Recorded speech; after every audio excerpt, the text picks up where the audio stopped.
আরে আরে আরে আরে আমার সাধের মাছ, দাঁড়া বেটা চিলের পো, আজ তোর হচ্ছে।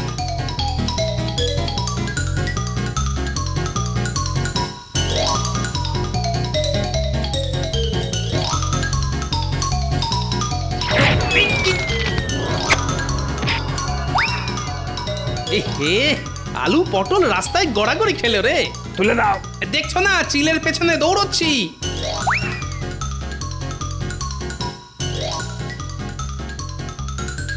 হায় হায় হায়, এ আমার কি হলো? মাথার চাল যে মাটিতে গড়াগড়ি খেলো গো। কেঁদো না গো দিদি, কেঁদো না। মানুষের শরীর আর মাথার চাল কি চিরকাল এক থাকে নাকি? একদিন না একদিন ভেঙে তো পড়বে। গোপাল দাদাকে আসতে দাও, দেখো ঠিক একটা ব্যবস্থা করে ফেলবে। কে ব্যবস্থা করবে? তোমার দাদা? তবেই হয়েছে। কতদিন ধরে বলে যাচ্ছি ওগো, চালের গতিক সুবিধের নয়, চালের গতিক একদম সুবিধের নয়। ঝুরঝুর ঝুরঝুর করে পচা খড় ঝরে পড়ছে। চালটা সারাও গো, সারাও। কিন্তু কীটের মরণ কান দিয়েছে আমার কথায়। আজ একদিকটা পড়লো ভেঙে, সামনে বর্ষা আসছে, ওই বর্ষায় আমি কোথায় যাব গো? আরে অত চিন্তা করো না তো, তেমন হলে কটা দিন আমাদের ওখানে গিয়ে থাকবে। কেন, বোনের বাড়ি কেউ কি গিয়ে থাকে না? তাহলে খুব মজা হবে, সারাক্ষণ শুধু গোপাল দাদুর গল্প শুনবো। হায় হায় হায়, এ আমার কি হলো? মাথার চাল যে মাটিতে গড়াগড়ি খেলো গো। কত ছাড়া চিল, আজকে খুব পালিয়ে গেলি, কিন্তু ভালো করে চিনে রেখেছি তোকে। যেদিন ধরতে পারবো না, পেট চিরে সব কুঁচো চিংড়ি বের করে নেব। হ্যাঁ, ওগো ওগো, আমার কি সর্বনাশ হলো গো। এ তো মহাবিপদ। কুচো চিংড়ির থলি ছিনতাই হলো আমার, আর গলা ছেড়ে কাঁদতে বসলেন উনি। ওগো, গলা ছেড়ে কি এমনি কাঁদছি গো? একবার ঘরের ভেতরে গিয়ে দেখে এসো গো, মাথার চালের একদিক যে ভেঙে পড়েছে গো। হ্যাঁ, সে কি? এই তাহলে তো খুব মুশকিল।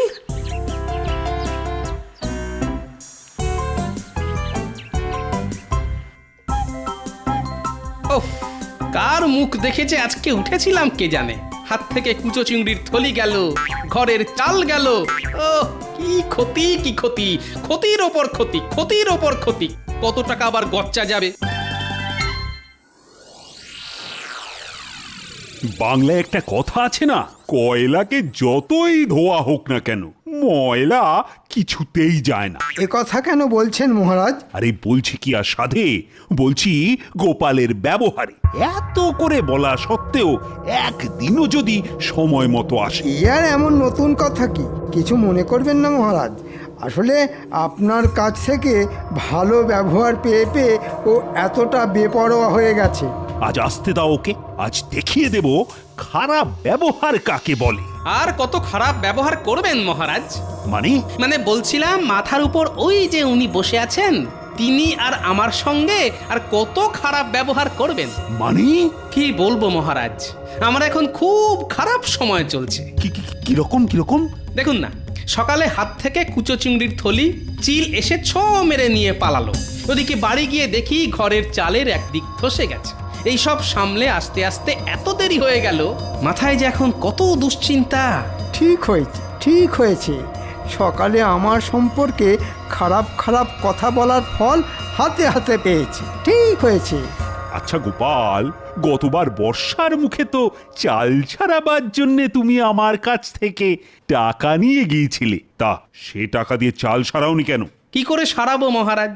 ওই যে কথায় আছে না, অভাবের সংসারে নুন আনতে পান্তা ফুরিয়ে যায়। আপনার দেওয়া চাল সারাবার টাকা তো খাবার কিনতেই খরচা হয়ে গেল।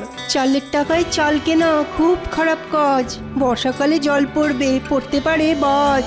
না গোপাল না, চাল সারাবার টাকায় চাল কিনে খুব খারাপ কাজ করেছো তুমি।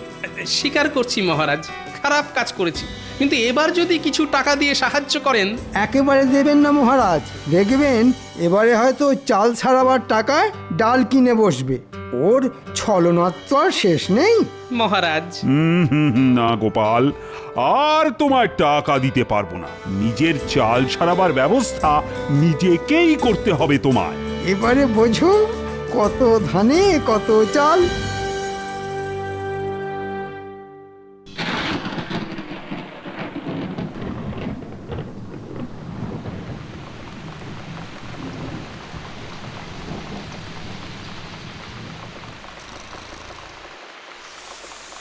এ বাবা, আকাশের জল যে গায়ে পড়ছে, হ্যাঁ?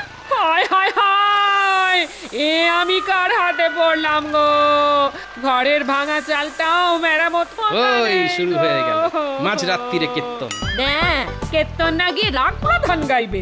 বলি সারা রাত ঘরের মধ্যে বসে বৃষ্টিতে ভিজে যাবে। আরে জল পড়ছে তো এদিক দিয়ে, তা ওদিকে সরে গিয়ে শুলেই তো হয়। আমি কোন দিকে নড়বো না। হ্যাঁ, কালকের মধ্যে ঘরে চাল সারিয়ে না দিলে আমি কিন্তু ভিজে ভিজেই মরে যাব, এই বলে দিলাম। হ্যাঁ, ঠিক আছে ঠিক আছে, কালই ঘরামিকে ডেকে আনবো। এখন একটু সরে গিয়ে শো তো দেখি। কি গো, কি বুঝলে? কত খরচ পড়বে গো?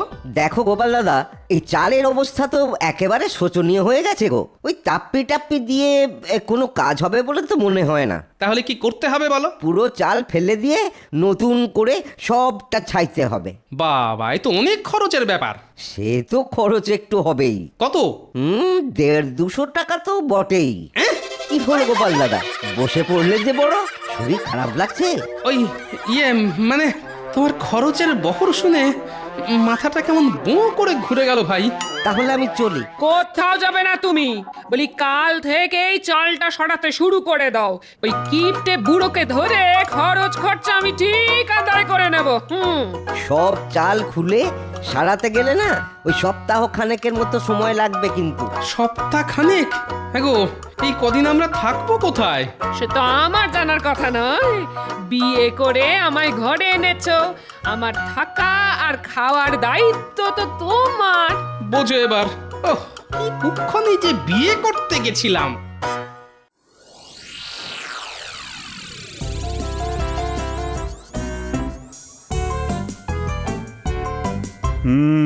প্রকৃতি চরিত্র বোঝা কার সাধ্য। কাল রাতে কত ঝমঝম করে বৃষ্টি, আর আজ সকালে কেমন ঝলমলে রোদ। প্রণাম মহারাজ। কি ব্যাপার, এই সাত সকালে তুমি? মহারাজ, চাল সারাবার ব্যবস্থা হয়ে গেছে মহারাজ। ভালো কথা। তা আমায় কি করতে হবে?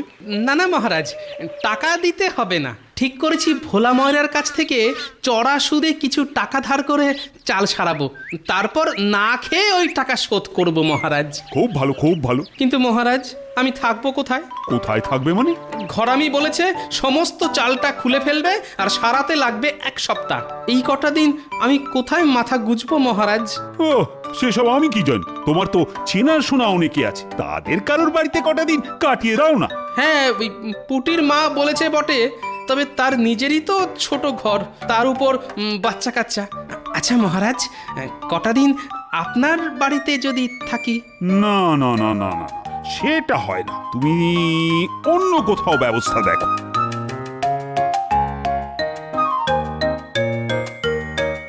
কি ব্যাপার মন্ত্রী? মহারাজ, আমাকে কটা দিন ছুটি দিতে হবে। রাজসভায় তো আর এসব কথা বলা যায় না, তাই একান্তে বলতে এলাম। ছুটি নিয়ে কি করবে? আগে একটু শ্বশুর বাড়ি যাব, ওই 1 সপ্তাহের জন্যে। মন্ত্রী মশাই তাহলে 1 সপ্তাহ থাকবে না। ওকে একটু বলে দেখি যদি কটা দিন থাকতে দেয়। তা কবে যাবে ঠিক করেছো? হ্যাঁ, সেটা এখনো ঠিক করিনি। ঠিক হলেই আপনাকে বলে যাব। ঠিক আছে, ঠিক আছে। আমি তাহলে এখন আসি। আচ্ছা, এসো এসো। মন্ত্রী মশাই, যাবার সময় ঠিক পিছু ডাকলো। বলো, কি বলবে বলো। আসলে আমার ঘরের চাল তো সারানো হবে, কিন্তু তার জন্য 1 সপ্তাহ আমাদের অন্য কোথাও গিয়ে থাকতে হবে। থাকতে হবে তো হবে। তাই বলছিলাম কি, আপনি তো 1 সপ্তাহ মতো থাকবেন না, তাই কটা দিন যদি আমাদের থাকতে দেন, মানে আপনার বাড়িতে। হাসালে? আচ্ছা, আমার বাড়ি তোমায় থাকতে দেব কোন আনন্দে? আনন্দে না হোক, দুঃখের সঙ্গেই দিন। না না, ওসব হবে না। তোমার মতো লোককে ঘরে থাকতে দেওয়া আর খাল কেটে কুমির আনা একই ব্যাপার। গোপাল কি তাহলে কুমির নাকি? কি গোপাল, মন্ত্রীর কথার উত্তর দাও। মুখে তো দেব না, কাজে দেব। কি আর উত্তর দেব মহারাজ? ওই যে কথায় আছে না, হাতি যখন কাদায় পড়ে তখন চামচিকেতেও লাথি মারে। দেখেছেন মহারাজ, গোপালের সাহসটা দেখেছেন? আমাকে চামচিকে বলল। এ বাবা, আমি আবার আপনাকে চামচিকে বললাম কখন? আমি তো শুধু একটা বাংলা প্রবাদ বললাম মাত্র। যাকে যাক, কথা বাড়িয়ে লাভ নেই। কেউই যখন থাকতে দেবেন না, তখন আমি আসি।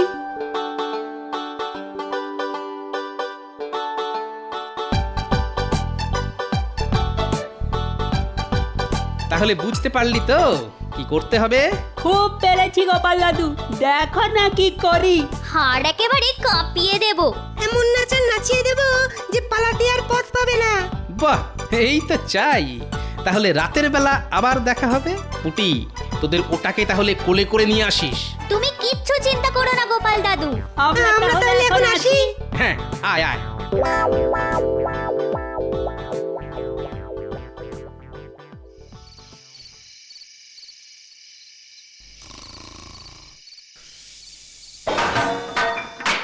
রান্নাঘরে বাসন পড়ার শব্দ হলো না? তাহলে তাহলে কি চোর ঢুকলো? এই এই, একবার ওঠো তো। এই, সবে চোখটা লেগেছিল, দিলে ঘুমের 12টা বাজিয়ে। কেন, কি হলো? কি উঠবে কেন? রান্নাঘর থেকে ঝন ঝন করে বাসন পড়ার শব্দ হলো। মনে হচ্ছে চোর ঢুকেছে। সে কি, ঠিক শুনেছো তো? ঠিক শুনেছি মানে? ওই শব্দেই তো ঘুম ভেঙে গেল। দাঁড়াও দাঁড়াও, দেখছি।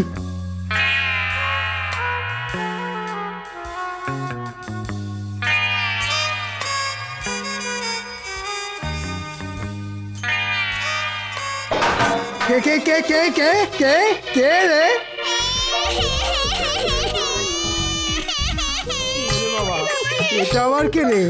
এ তো চোর নয়। ওরে বাবা, কে কে কে কে কে কার চোখ?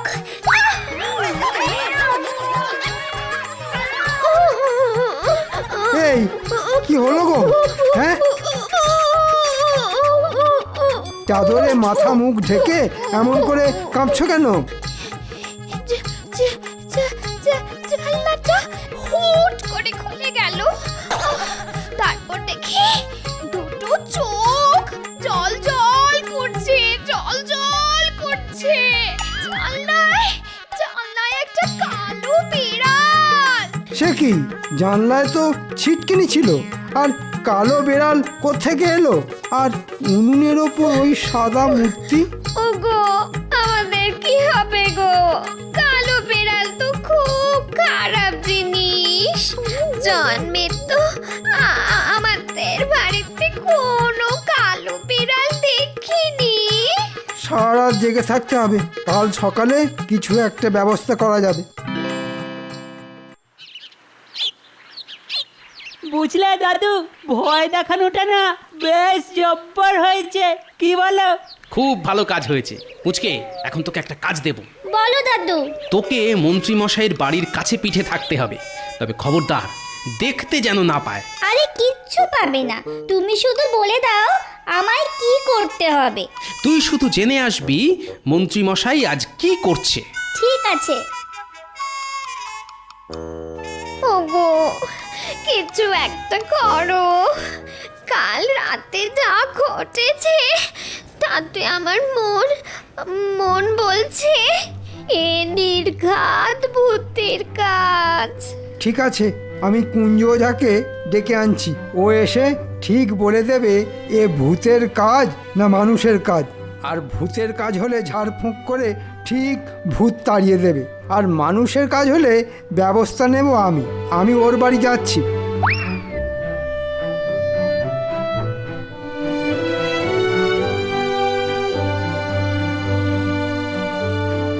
কিরে, কোনো খবর আছে? আছে মানে জব্বর খবর। ভূত তাড়ানোর জন্য মন্ত্রী মশাই কুঞ্জ ওঝাকে ডাকতে গেছে। ঠিক আছে।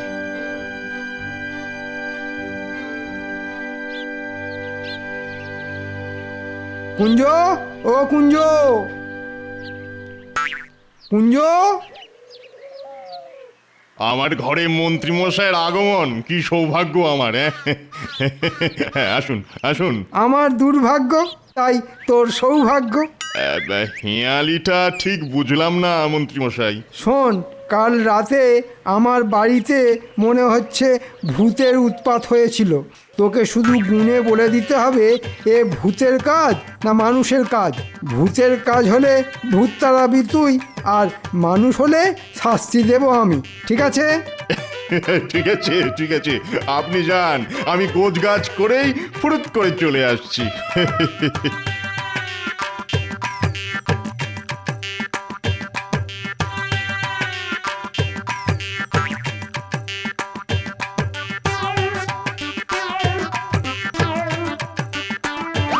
কুঞ্জরে, কি সৌভাগ্য, গোপাল দাদা যে। এসো এসো দাদা। শোন কুঞ্জ, তুমি কিচ্ছু চিন্তা করো না গোপাল দাদা, পাজি মন্ত্রীটাকে এমন ভয় দেখাবো যে চিরদিনের জন্য না হোক কিছুদিনের জন্য বাড়ি ছেড়ে একবারে লেজ তুলে পগার পার হয়ে যাবে।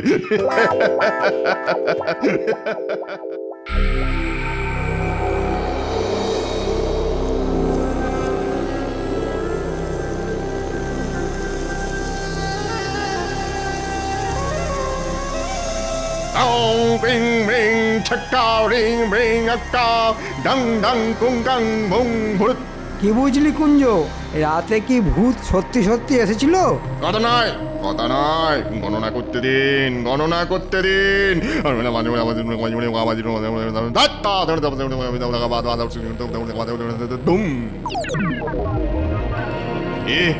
কি বললে তুমি? তুমি আবার ফিরে এসেছো? হ্যাঁ, কে এসেছে কুঞ্জ? মন্ত্রীমশাই, এ যে সে কেউ নয়, স্বয়ং ব্রহ্মদত্তী বাবা। মানে এই যে এই যে ভিটে, আজ থেকে 181 বছর আগে এই ভিটেতে ছিল এক বেলগাছ, আর সেই বেলগাছে থাকতেন এক ব্রহ্মদৈত্যী। তিনি 181 বছর ঘুমন আর তারপর 10 দিন জাগেন। বলিস কি রে? হ্যাঁ, তিনি এখন জেগেছেন। হ্যাঁ, জেগেছেন জেগেছেন, আর জেগেই তার সেই বেলগাছ না দেখতে পেয়ে খুব খেপে গেছেন। এ বাবা, চিমটি কাটছেন দেখুন। আর তিনি একবারে খেপলে আর রক্ষে নেই মন্ত্রীমশাই, আর রক্ষে নেই। তাহলে কি হবে? বাঁচতে হলে 10 দিন বাড়ি ছেড়ে অন্য কোথাও চলে যান। তিনি হয়তো এই 10 দিনেই সবকিছু লন্ডভন্ড করে দেবেন। হ্যাঁ, লন্ডভন্ড করে দেবেন, কিন্তু তারপর ঘুমিয়ে পড়লে আবার সব ঠান্ডা। না না, ঠিক আছে, কটা দিন না হয় আমরা আমার বাপের বাড়ি গিয়ে থাকবো। তাহলে তাই করুন, প্রাণের থেকে বড় তো আর কিছু হতে পারে না নাকি? আমি তাহলে চললাম মন্ত্রীমশাই, কেমন? আপনি কিন্তু তাই করুন। হ্যাঁ হ্যাঁ, আয়, এখানে আর এক মুহূর্ত নয়, যত তাড়াতাড়ি সম্ভব টাকা কড়ি গয়নাগাটি নিয়ে চলে যেতে হবে। নাও নাও গিন্নি, তাড়াতাড়ি করো।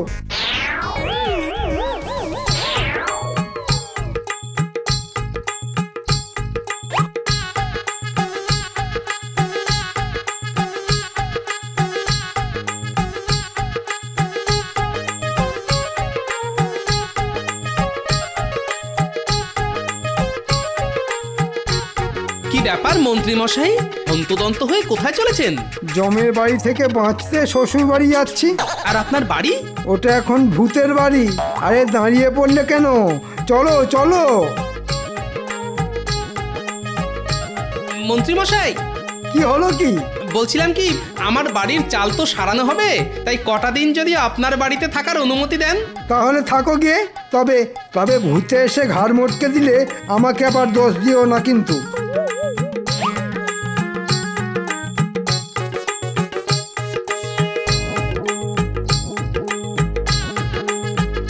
যা, তোদের দিদাকে গিয়ে খবর দে, বলগে যা থাকার ব্যবস্থা হয়ে গেছে। এই না হলে গোপাল দাদু দুষ্টু বুদ্ধিতে যার জুড়ি মেলা ভার।